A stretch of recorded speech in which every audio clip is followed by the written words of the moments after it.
Hello बेटा, good morning. आज हम शुरू करेंगे हमारा नेक्स्ट टॉपिक प्रोबेबिलिटी का। इसका नाम है probability distribution. Now probability distribution is one of the most simplest topic of this entire chapter. इसमें करना क्या होता है, इसमें मल्टीपल प्रोबेबिलिटीज निकालनी होती है। जो हमने फर्स्ट 3 एक्सरसाइजेस में निकाली थी उसी के कॉन्सेप्ट से होना है। नया कोई कॉन्सेप्ट नहीं है, सिर्फ एक दो छोटी छोटी बातें, दो टर्म्स की हम बात करते हैं। इसमें सबसे पहली टर्म है, पहले अब मैं फॉर्मल डेफिनेशन लिखूंगा, उसके बाद आपको एक्सप्लेन करूंगा। टर्म का नाम है रैंडम वेरिएबल। रैंडम वेरिएबल का मतलब क्या होता है? रैंडम वेरिएबल पहले इंग्लिश में लिखते हैं, let S be the sample space associated with a given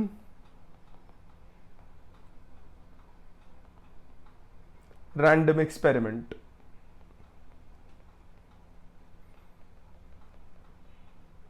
एक रैंडम एक्सपेरिमेंट है, कुछ भी है, जैसे टॉसिंग अ कॉइन हो गया या डाइस को फेंकना हो गया, कोई भी एक रैंडम एक्सपेरिमेंट है।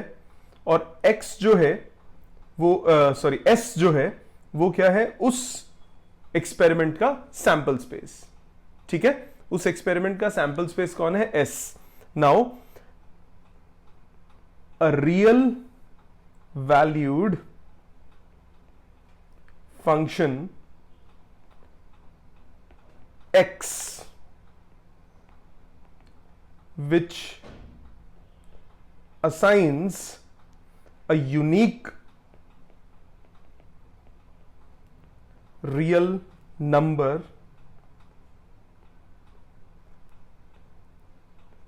xw to which w belongs to sample space is called random variable. क्या मतलब हुआ इसका? मतलब एक ऐसा फंक्शन हो, a real valued function x for which assigns a unique real number xw to which w belongs to x। जैसे suppose करो मैंने दो कॉइन को टॉस किया, तो मेरे पास 4 ऑप्शंस आती हैं, head head, head tail, tail head, tail tail. अब मैंने बोला number of heads is a random variable. मतलब नंबर ऑफ हेड्स क्या क्या हो सकते हैं? नंबर ऑफ हेड्स हो सकते हैं 0, एक भी हेड नहीं आया। नंबर ऑफ हेड्स हो सकते हैं 1, एक हेड आया, एक टेल आया। नंबर ऑफ हेड्स हो सकते हैं 2, तो 0, 1 एंड 2 क्या कहलाएगा? Random variable. और 0 के लिए कुछ प्रोबेबिलिटी है, 1 के लिए कुछ प्रोबेबिलिटी है और 2 के लिए कुछ प्रोबेबिलिटी है। वो क्या हो जाएंगी? इंडिविजुअल प्रोबेबिलिटी, जिसको मैंने x बोला है यहां पे। ठीक, मतलब अगर किसी एक्सपेरिमेंट में आप ऐसा वेरिएबल डिफाइन कर सको जिसकी आप सबकी प्रोबेबिलिटीज निकाल सको, तो वो वेरिएबल क्या कहलाता है? Random variable. It will be more clear in questions. और देखो एक टर्म छोटी सी और है, अ random variable, a random variable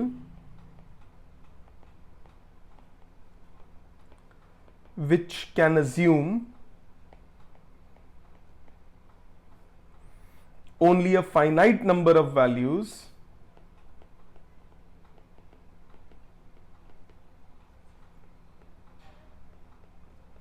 is called a discrete random variable. ठीक है जी। जैसे ये वाला मैंने एग्जांपल लिया था, 0 हेड, 1 हेड, 2 हेड, फाइनाइट है ना, इनफाइनाइट रिजल्ट्स तो नहीं हो सकते, तो ये क्या हो गया? Discrete random variable. अब इसी से आप डिफाइन करते हो प्रोबेबिलिटी डिस्ट्रीब्यूशन। प्रोबेबिलिटी डिस्ट्रीब्यूशन को हम कैसे बोलते हैं? A description giving the values of random variable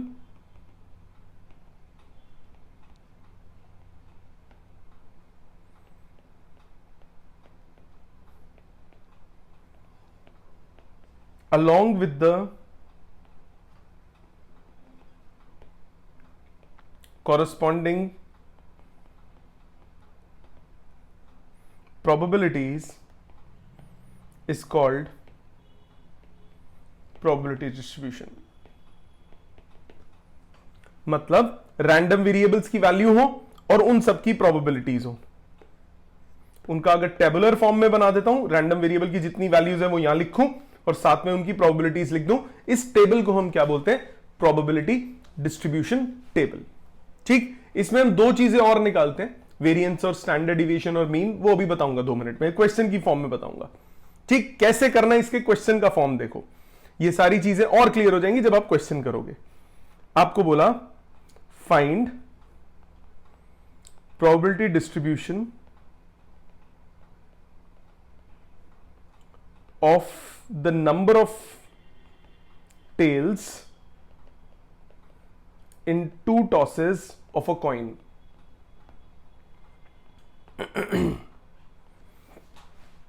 two tosses of coin, 2 coin toss किए, तो आपको क्या करना है? उसका प्रोबेबिलिटी डिस्ट्रीब्यूशन निकालना है। सबसे पहले आप इसको लिखोगे कैसे? सैंपल स्पेस आपके पास होगा HH, HT, TH and TT। Yes और नो, ये एक रैंडम एक्सपेरिमेंट हो गया। अब आपको किसका प्रोबेबिलिटी डिस्ट्रीब्यूशन निकालना है? Number of tails. So let, ये ध्यान रखना, let X denote the number of tails and is a random variable.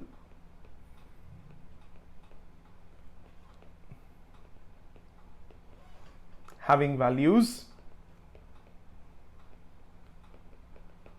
0, 1 और 2, 3 वैल्यूज हो सकती हैं।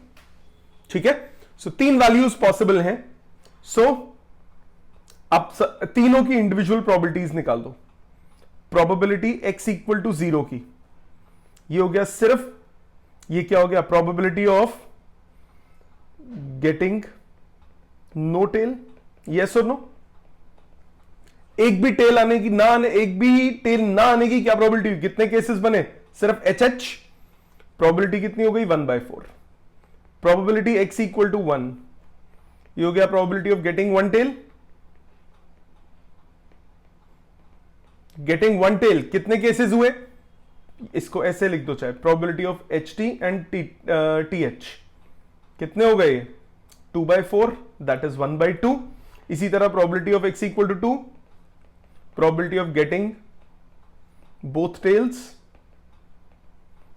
कितना हो जाएगा? ये एक केस है फेवरेबल, टोटल 4, तो ये 1/4। सो इसका आप बना दो टेबल, प्रोबेबिलिटी डिस्ट्रीब्यूशन टेबल क्या होगा?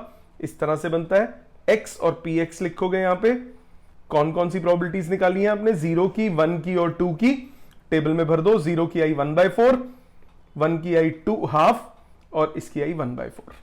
इतनी बात समझ में आ गई? इसमें तो कोई दिक्कत नहीं। अब मैंने आपको बोला सपोज क्वेश्चन में also find mean and variance. अब ये मीन और वेरिएंस क्या होता है? इसके 2 फॉर्मूलाज हैं, मीन या फिर expected value of random variable.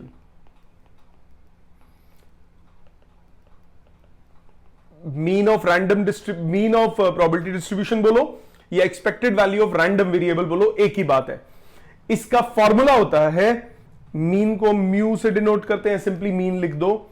Formula होता है समेशन PI/XI, मतलब इंडिविजुअल x को उनकी प्रोबेबिलिटीज के साथ मल्टीप्लाई करके ऐड कर दो, मतलब P1x1 plus P2x2 plus P3x3। ये फॉर्मूला होता है किसका? मीन का। क्या फॉर्मूला है? Summation PI/XI। ठीक है, प्रोबेबिलिटीज को किससे मल्टीप्लाई कर दो? उनके रैंडम वेरिएबल से। तो जरा सॉल्व करते हैं। इसका आंसर आया 1/4 into 0 plus 1/2 into 1 plus 1/4 into 2, answer आ गया हाफ प्लस हाफ, आंसर आ गया 1। ये हो गया मीन यानी एक्सपेक्टेड वैल्यू। दूसरा मैंने टर्म यूज किया वेरिएंस। इसको अच्छा, मीन को वैसे भी लिख सकते हैं, ई ब्रैकेट में x, E expected value, E of x, expected value of x। ठीक है, ये भी इसका सिंबल होता है। जनरली हम EX ही लिखेंगे। एक होता है वेरिएंस। वेरिएंस क्या होता है? सिग्मा स्क्वायर से लिखते हैं इसको।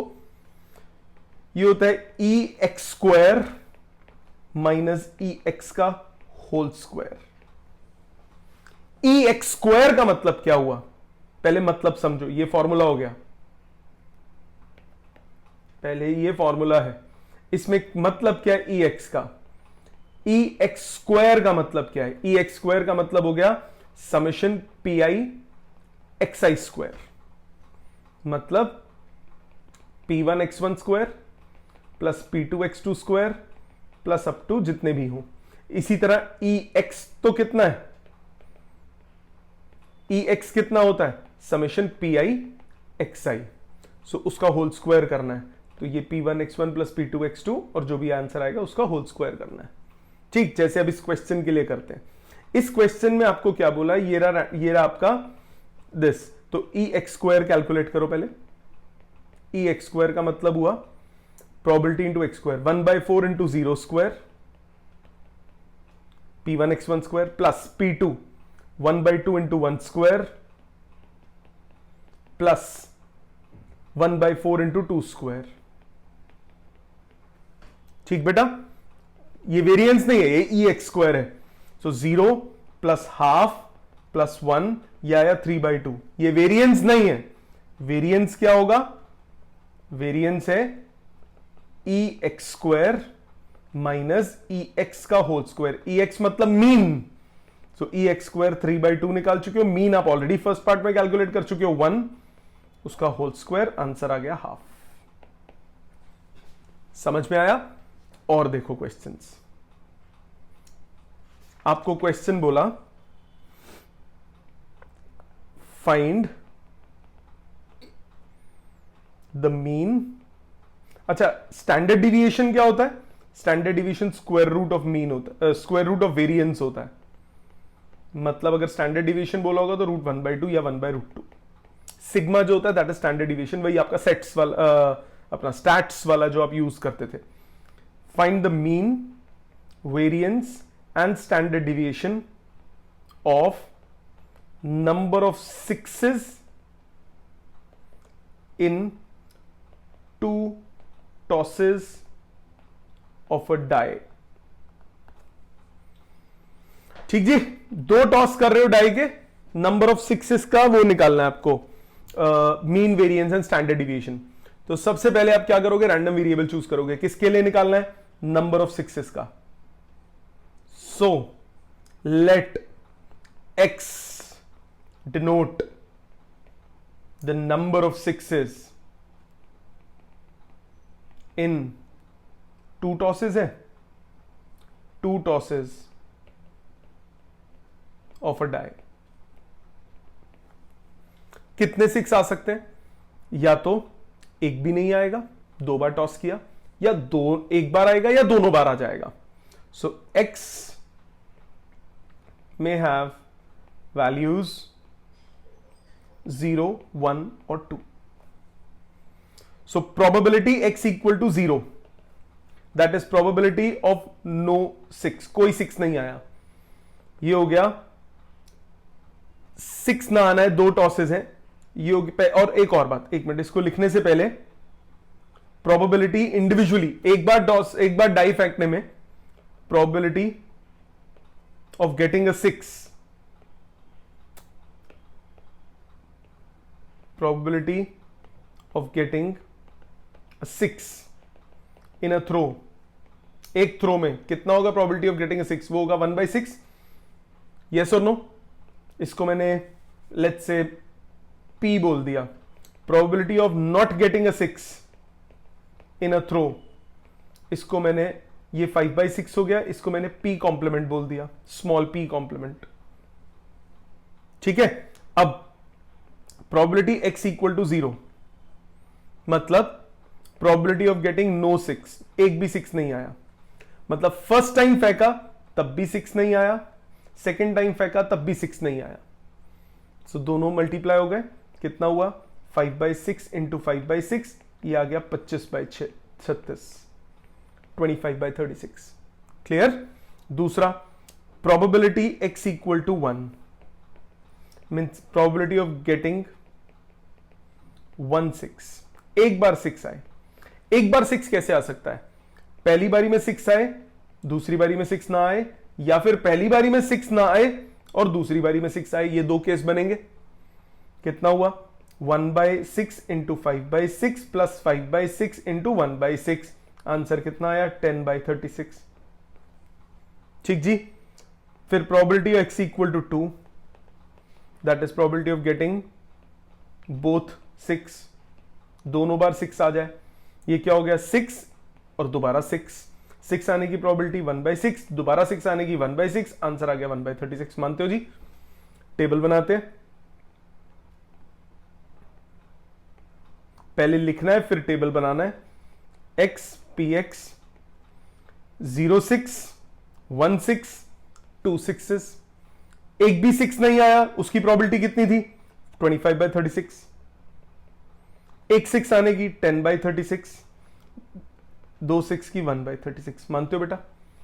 एक और बात, बनाने के बाद जरूर चेक करो, हमेशा इन तीन का सम हमेशा 1 होना चाहिए।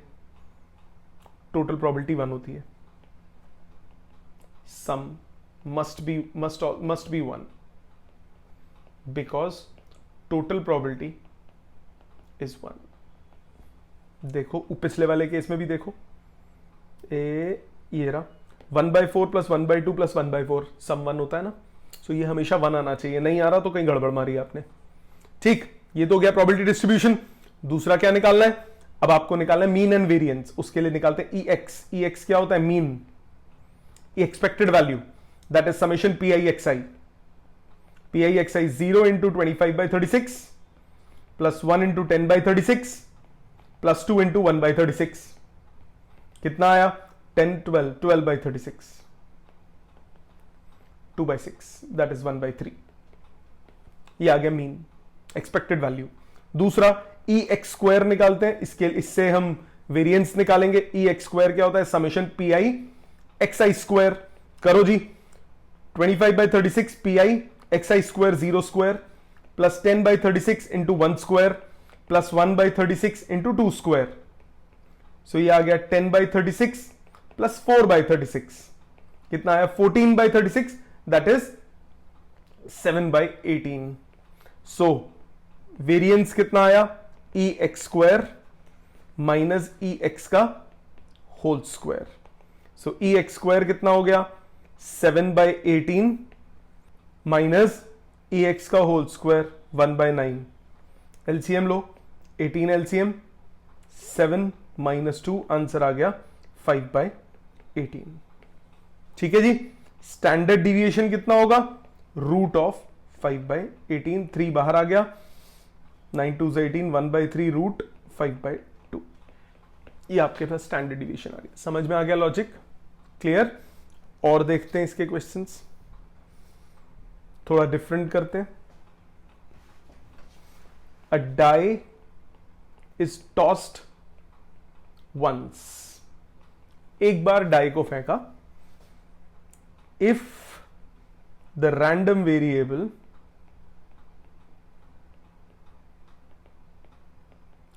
x is defined as x is equal to 1 if the die results in even number and 0 if the die results in odd. Find mean and variance of x।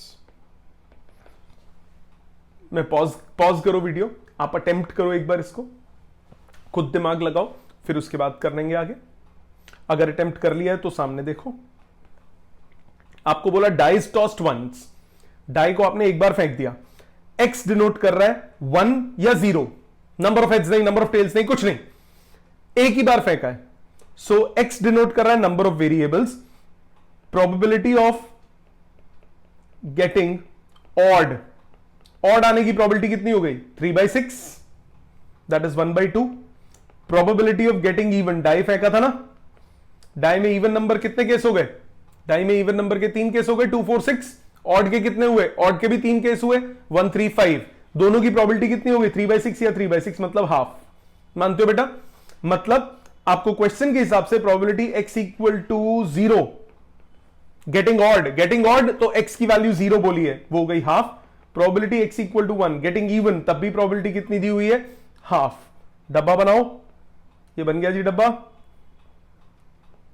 x px 0 या 1, जब x 0 होगा तो probability half हो गई, जब x 1 होगा तब भी प्रोबेबिलिटी हाफ हो गई, खत्म, बन गया प्रोबेबिलिटी डिस्ट्रीब्यूशन।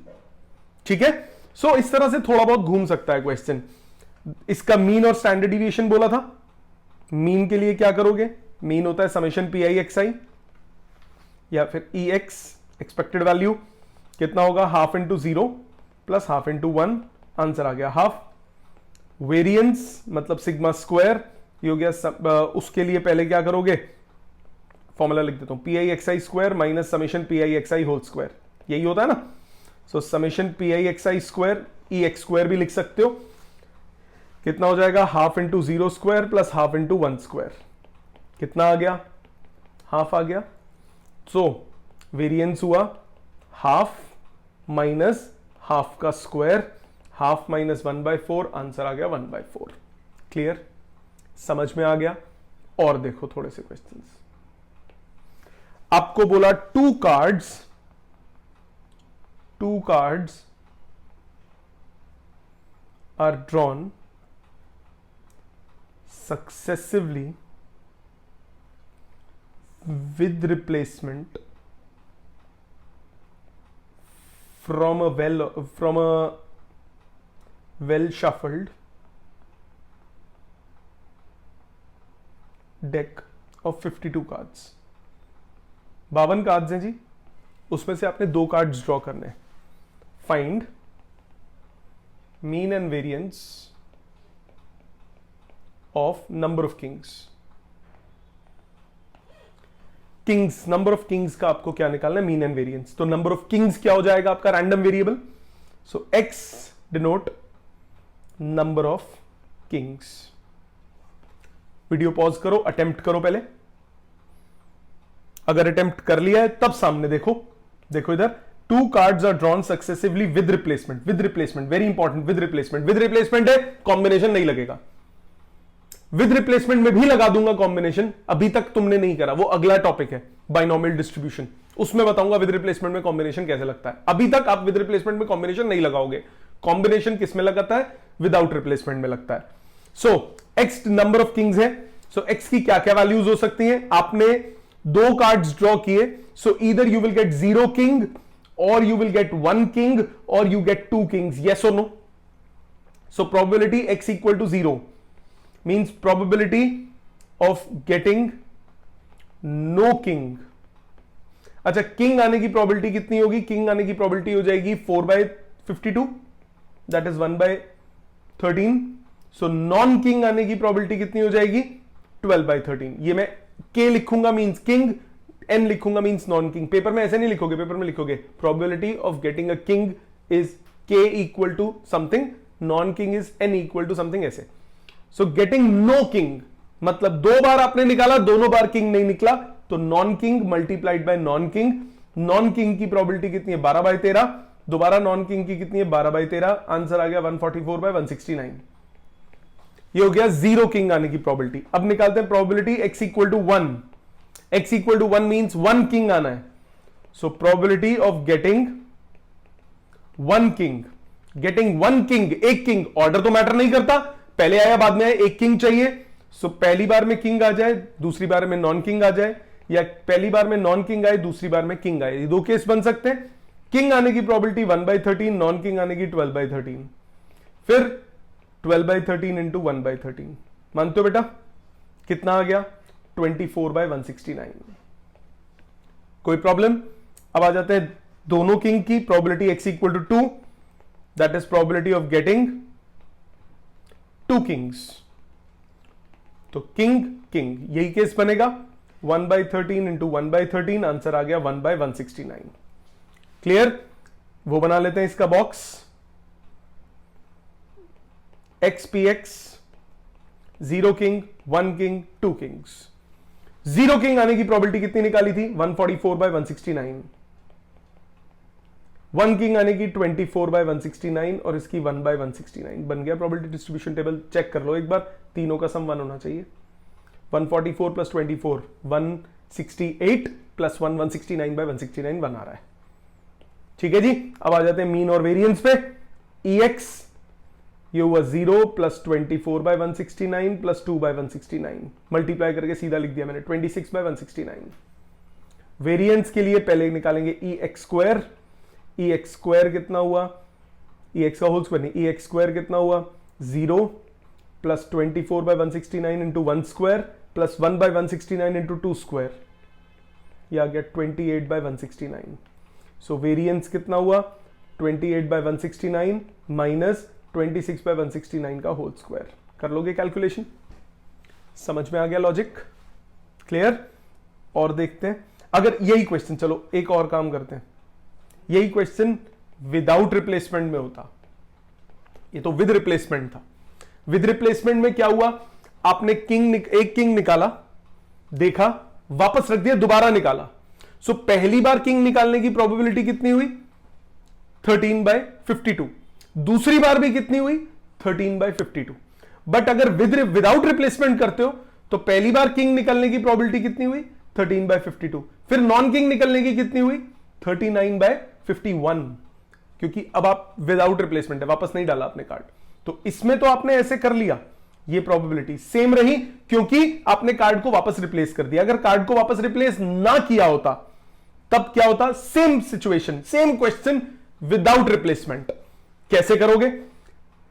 पहले probability x equal to 0, non king non king, non king non king का मतलब, अब देखो ध्यान से, अब n और k की वैल्यू नहीं रहेगी वो same. Non king, first non king की प्रोबेबिलिटी कितनी हुई 39/52, या फिर आप कह सकते हो भाई 3/13, 3/13 था, कितना था 12/13, सॉरी 12/13। नॉन किंग आने की प्रोबेबिलिटी 39 नहीं, नॉन किंग आने की probability 48/52, I am so sorry, into दोबारा नॉन किंग आने की प्रोबेबिलिटी कितनी हुई 47/51। ठीक है, क्योंकि अब आप विदाउट रिप्लेसमेंट कर रहे हो। अच्छा, प्रोबेबिलिटी x इक्वल टू 1 करो अगर, तो क्या हुआ, king non king plus non king king, हां की ना। सो पहला किंग आने की प्रोबेबिलिटी कितनी हुई 4/52, फिर नॉन किंग आने की कितनी हुई 48/51। प्रोबेबिलिटी चेंज हो जाएगी क्योंकि अब आपने क्या करा, एक कार्ड बाहर निकाल दिया, रिप्लेस नहीं किया, प्लस नॉन किंग पहला आया 48/52, फिर किंग आया 4/51। प्रोबेबिलिटी x इक्वल टू 2, दोनों किंग आए, पहला किंग आने की 4/52, दूसरा फिर से किंग आने की 3/51। इनमें केसेस बनाने पड़ते हैं। इसी को कॉम्बिनेशन से भी कर सकते हो, बहुत आसान रहता है। कॉम्बिनेशन से कैसे करते हो? कॉम्बिनेशन से आप कह सकते हो दोनों नॉन किंग्स चाहिए तो 48 में से 2 कार्ड्स चाहिए, 52 में से 2 चाहिए, खत्म। केसेस बेसिस कुछ नहीं बनाने। अगले में एक किंग चाहिए तो 48 में से 1 चाहिए, 4 में से 1 चाहिए, 52 में से 2 चाहिए, एक ही बात है, सेम आएगा रिजल्ट। आपको केसेस नहीं बनाने पड़ेंगे। इसमें क्या करोगे, 4 में से 2 चाहिए, 52 में से 2 चाहिए, खत्म। दिक्कत नहीं होती। क्यों? अभी तो ये 2 कार्ड का केस था। सपोज मैंने बोला था 5 कार्ड निकालने, 5 कार्ड में आपको लेट्स सपोज 3 किंग्स के लिए क्या केस बनेंगे। 5 कार्ड टोटल ड्रॉ कर रहे हो, 3 किंग्स, केस बनाओ, king king king non king non king, plus दूसरा केस बनेगा king king non king non king king, king non king non king king king, non king non king king king king, king non king king non king king, king king non king king non king. इस तरह से भाई बनते चले जाएंगे, miss तो होगा ही होगा। बेस्ट कॉम्बिनेशन यूज करो। 5 कार्ड्स हैं, जितने भी हो आप कॉम्बिनेशन की आदत बनाओ। कॉम्बिनेशन कब लगेगा? जब विदाउट रिप्लेसमेंट होगी। सो विदाउट रिप्लेसमेंट में, सॉरी हां विदाउट रिप्लेसमेंट होगी तो अब आपको 5 कार्ड्स हैं, सपोज 3 किंग की प्रोबेबिलिटी निकालनी है तो 4 किंग्स होते हैं, 4 किंग में से 3 निकाल लें, बचे 48 में से 2 कार्ड्स निकाल लें, टोटल 52 में से 5 निकाल लें, खत्म। कोई केस नहीं बनाना, सब अपने आप आंसर आएगा। ठीक है, बट अगर यही क्वेश्चन विद रिप्लेसमेंट में आता तो अभी तक तो आपको केस बनाने पड़ेंगे जितना अभी तक आपने पढ़ा। अगली एक्सरसाइज के बाद ये भी हटा दूंगा, विद रिप्लेसमेंट में भी बताऊंगा कॉम्बिनेशन किस तरह से लगता है, थोड़ा डिफरेंट होता है, किस तरह से लगता है। अभी फॉर द टाइम बीइंग आप ये करोगे कि विदाउट रिप्लेसमेंट में कॉम्बिनेशन लगेगा, विद रिप्लेसमेंट में कॉम्बिनेशन नहीं लगेगा। ठीक है, और देखो और क्वेश्चन देखते हैं। देखो अगला आपको बोला 3 defective bulbs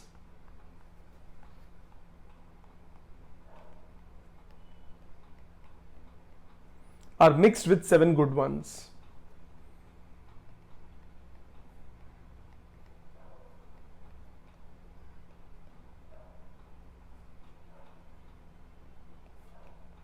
Let X be the number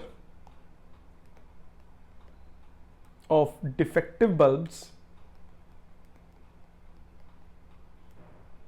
when 3 bulbs are drawn at random. कुछ नहीं बोला होता तो विदाउट रिप्लेसमेंट होता है, विद रिप्लेसमेंट नहीं होता।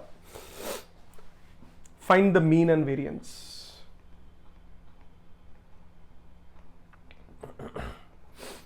ठीक है जी, एक बल्ब निकाला, दूसरा निकाला, तीसरा निकाला। ओके, एक्स एंड एक्स की वैल्यूज क्या क्या हो सकती हैं? एक्स आपके पास क्या है? एक्स है 3 bulbs are drawn at random, तो एक्स हो गया 3। सो एक्स की वैल्यू क्या क्या हो सकती है? 0 डिफेक्टिव निकले, 1 डिफेक्टिव निकले, 2 डिफेक्टिव निकले या तीनों डिफेक्टिव निकले, हाँ कि ना? सो पहले प्रोबेबिलिटी निकालते हैं। 0 डिफेक्टिव की प्रोबेबिलिटी क्या होगी? 0 डिफेक्टिव मतलब पहला नॉन डिफेक्टिव, दूसरा भी नॉन डिफेक्टिव, तीसरा भी नॉन डिफेक्टिव, तीनों नॉन डिफेक्टिव। पहले नॉर्मल भी करूंगा, कॉम्बिनेशन से भी करूंगा। नॉन डिफेक्टिव तीनों होंगे, क्या केस बनेगा? 10 टोटल बल्ब थे, 7 ठीक थे, 3 डिफेक्टिव थे, तीनों बार नॉन डिफेक्टिव निकला। तो पहला नॉन डिफेक्टिव का कितने प्रोबेबिलिटी हुई? 7/10। दूसरी नॉन डिफेक्टिव की हुई 6/9। तीसरी नॉन डिफेक्टिव की हुई 5/8। हाँ कि ना? दूसरा तरीका इसको करने का, 7 नॉन डिफेक्टिव में से 3 निकालने, डिवाइडेड बाय 10 में से 3 निकालने। अच्छा जी, अगले पे आ जाते हैं। प्रोबेबिलिटी x इक्वल टू 1, मतलब एक डिफेक्टिव हो, 2 नॉन डिफेक्टिव हो, तो 3 केस बनेंगे। Defective, non defective, non defective, non defective, defective, non defective, non defective, non defective, defective. Probability क्या बनेगी? डिफेक्टिव की कितनी हुई? डिफेक्टिव की हुई 3/10, पहला डिफेक्टिव निकला। फिर नॉन डिफेक्टिव तो 7/9, अगला नॉन डिफेक्टिव तो 6/8, प्लस पहला नॉन डिफेक्टिव तो 7/10, डिफेक्टिव तो 3/9, फिर नॉन डिफेक्टिव तो 6/8, पहला नॉन डिफेक्टिव 7/10, दूसरा नॉन डिफेक्टिव 6/9, तीसरा डिफेक्टिव 3/8। कॉम्बिनेशन से क्या बनेगा? 7 में से 2, 3 में से 1, 10 में 3। दिक्कत ही नहीं आती विदाउट रिप्लेसमेंट में कॉम्बिनेशन की। प्रोबेबिलिटी x इक्वल टू 2 का मतलब क्या हुआ? 2 डिफेक्टिव, 1 नॉन डिफेक्टिव। इसके भी केसेस बनेंगे। पहला डिफेक्टिव का 3/10, दूसरा डिफेक्टिव का 2/9, तीसरा नॉन डिफेक्टिव का 7/8। पहला डिफेक्टिव का 3/10, फिर नॉन डिफेक्टिव का 7/9, डिफेक्टिव का 2/8। पहला नॉन डिफेक्टिव 7/10, डिफेक्टिव का 3/9, फिर डिफेक्टिव का 2/8। या फिर कॉम्बिनेशन से 7 में से 1, 3 में से 2, 10 में 3। और आखिरी case probability x equal to 3।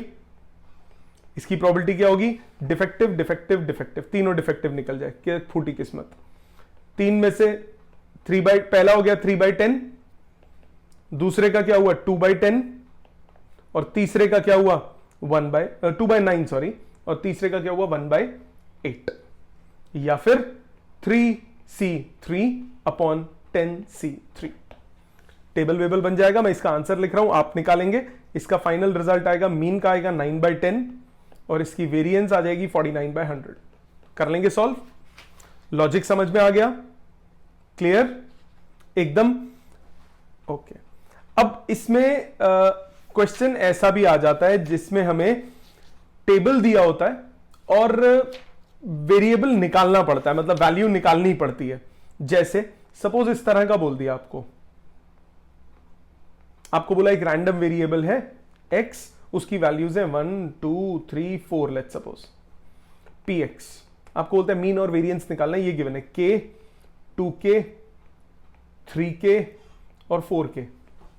कहता है k की वैल्यू क्या होगी और प्रोबेबिलिटी निकालो, x इक्वल टू 2 की, मीन निकाल लो, वेरिएंस निकाल लो। ये चार चीजें बोली। पहले k कैसे निकालेंगे, क्या प्रॉपर्टी? मैंने बोला इन चारों का सम हमेशा क्या होता है? 1 होता है। 1 होता है तो मतलब k plus 2k plus 3k plus 4k, ये हो गया 10k। 10k 1 हो गया, k की वैल्यू 1/10 हो गई। दोबारा टेबल बना दो ये वाला,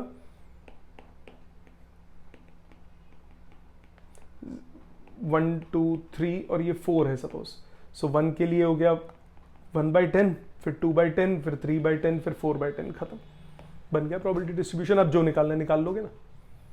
ठीक है, समझ में आ गई बात? ये होता है प्रोबेबिलिटी डिस्ट्रीब्यूशन। एक लास्ट क्वेश्चन, फिर मैं आपको इसका होमवर्क दूंगा। प्रोबेबिलिटी डिस्ट्रीब्यूशन का लास्ट क्वेश्चन जो है आपका, आपको बोला find probability distribution of number of doublets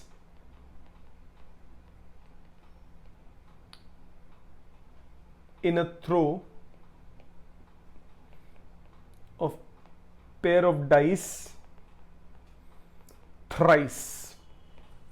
3 बार आपने पेयर ऑफ डाइस फेंका, डबलेट्स का नंबर ऑफ वो निकालना है, प्रोबेबिलिटी डिस्ट्रीब्यूशन। अच्छा जी, डबलेट का मतलब क्या होता है? आपने डाइस को फेंका, दोनों में 1 आ गया, दैट इज डबलेट। दोनों में 2 आ गया, दैट इज डबलेट। दोनों में 3 आ गया, that is doublet. And more over जो डबलेट होगा, ये बेसिकली इसकी प्रोबेबिलिटी सेम रहेगी। एक बार डाइस फेंका, लिख दो, let x denotes the number of doublets. एक बार डाइस फेंका, डबलेट आने की कितने केसेस बनेंगे? 6 केसेस बनेंगे। 1 1 2 2 3 3 4 4 5 5 6 6। सो probability of getting a doublet, उसको मैंने डी बोल दिया, वो कितनी होगी? 6/36, that is 1/6। Probability of getting a non doublet, उसको मैंने n बोल दिया, वो जाएगा 5/6। मानते हो? पहली बार फेंका, पहली बार पैर फेंका तो प्रोबेबिलिटी कितनी हुई? 1/6। दूसरी बार पैर फेंका, फिर से प्रोबेबिलिटी कितनी हुई? 1/6। सो प्रोबेबिलिटी सेम रहेगी डबलेट्स की। तो जब प्रोबेबिलिटी सेम रहती है ना, तो कॉम्बिनेशन नहीं लगता। कॉम्बिनेशन कब लगता है? जब विदाउट रिप्लेसमेंट का केस होता है, जब प्रोबेबिलिटी चेंज होती है। जैसे अब आप इसमें प्रोबेबिलिटी चेंज नहीं हो सकती, आप ड्रॉ कर रहे हो कुछ, उसमें प्रोबेबिलिटी चेंज होगी क्योंकि आपने ड्रॉ करके अपने पास रख लिया, अगली बार सैंपल स्पेस ही छोटा हो गया। समझ में आई बात? तो इसमें आपको केसेस बनाने पड़ेंगे। So probability x equal to 1, x equal to 0, x की क्या क्या वैल्यू हो सकती है? नंबर ऑफ डबलेट्स कितने हो सकते हैं? 3 बार फेंक रहे हो, एक बार भी डबलेट नहीं आया, एक बार डबलेट आया, 2 बार डबलेट आया, हो सकता है 3 बार डबलेट आ गया। सो एक बार भी डबलेट नहीं आया तो non doublet non doublet non doublet. Non doublet की कितनी है? 5/6 5/6 5/6। मानते हो बेटा? दूसरा, probability x equal to 1, x equal to 1 means एक डबलेट आया। So non doublet non doublet doublet, non doublet doublet non doublet, doublet non doublet non doublet. Yes और नो? क्या प्रोबेबिलिटी बनेगी? नॉन डबलेट की हो गई 5/6, फिर 5/6, फिर 1/6, और ये 3 केसेस हैं। फिर probability x equal to 2, 2 doublet आए तो पहला नॉन डबलेट, बाकी दोनों doublet, doublet non doublet doublet, doublet doublet non doublet. कितना केस बना? 5/6 इंटू 1/6 इंटू 1/6, इसके भी कितने केस? 3 केस। फिर दोनों तीनों डबलेट आ गए, डबलेट डबलेट डबलेट, कितना हुआ? 1/6 1/6 1/6। ठीक है, एक ही केस है।